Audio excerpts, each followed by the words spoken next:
रुकन assembly Malkajgiri M Rajshekhar Reddy की कोशिशों के नतीजे में नॉर्थ हैदराबाद में मेट्रो प्रोजेक्ट के लिए वज़ीर आला रेवंत रेड्डी की मंजूरी पर मसरत का इजहार करते हुए बीआरएस कारकुनों ने कैंप ऑफिस में रुकन असेंबली को मुबारकबाद दी।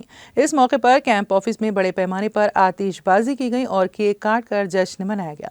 इस प्रोग्राम में अलवाल कॉरपोरेटर विजय शांति, श्रीनिवास रेड्डी, नरेंद्र रेड्डी, रहमत खान, मोहम्मद कौस, आरिफ सारंगी, संदीप यादगिरी गौड़, सतीश, लोकेश, साजिद, लिंका रेड्डी, अरुण और दीगर मौजूद थे।